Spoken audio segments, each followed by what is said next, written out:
بسم اللہ الرحمن الرحیم۔ السلام علیکم ناظرین گرامی، جو وقت تہجد اللہ رب العزت کو اپنے دل کا حال سناتے ہیں، اللہ رب العزت بھی پھر ان کے دل کو کبھی بے حال نہیں رہنے دیتا۔ جن چیزوں کا تم دنیا سے پردہ رکھ لیتے ہو، ان چیزوں کو جب اللہ رب العزت کے سامنے بے پردہ کرتے ہو تو وہ اس خودداری کا مان رکھتا ہے۔ جو باتیں تم کسی کو نہیں بتا پاتے، وہ باتیں جب اللہ رب العزت کو بتاتے ہو تو وہ خوش ہوتا ہے کہ جو تم نے کسی سے نہیں کہا وہ اس سے بلا جھجک کہہ دیا۔ جانتے ہو تہجد لاڈلی عبادت کیوں ہے؟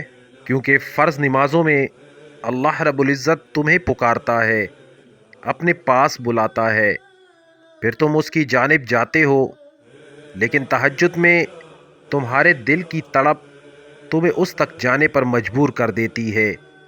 تبھی اس نے تہجد کی اذان نہیں رکھی تاکہ تم تب اس کی جانب آؤ جب آنا چاہو، خوف سے نہیں محبت سے، اور جب تمہارا دل تمہیں اللہ رب العزت کے روبرو لے جاتا ہے تو وہ تمہیں تھام لیتا ہے۔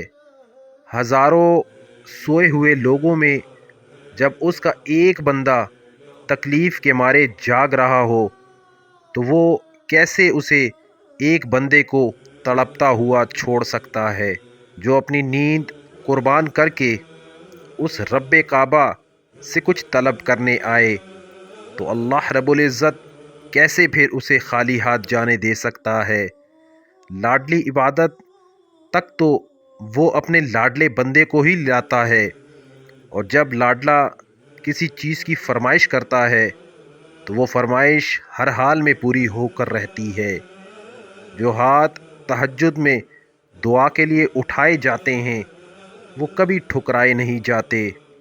جو حرف وقت تہجد منہ سے ادا ہو جائے وہ رد نہیں کیے جاتے۔ جو وقت تہجد مانگ لیا جائے وہ مانگ کبھی ادھوری نہیں رہتی۔ جو سکون تمہیں کہیں نہیں ملا اسے ایک دفعہ تہجد میں ڈھونڈ کر تو دیکھو۔ جو تمہیں اب تک نہیں ملا اسے تہجد میں مانگ کر تو دیکھو۔ تھوڑے رابطے سے بات نہیں بنتی تو رابطہ بڑھا کر دیکھو۔ اللہ رب العزت سے مانگو اور بار بار مانگو، تب تک مانگتے رہو جب تک وہ اس چیز کو تمہاری جھولی میں نہیں رکھ لیتا یا تمہارا دل بدل نہیں دیتا۔ تم اس سے امید لگائے رکھو، وہ اس امید کو کبھی ٹوٹنے نہیں دے گا۔ تہجد کے سجدوں میں بہایا گیا ایک آنسو ساری زندگی بدل دیتا ہے۔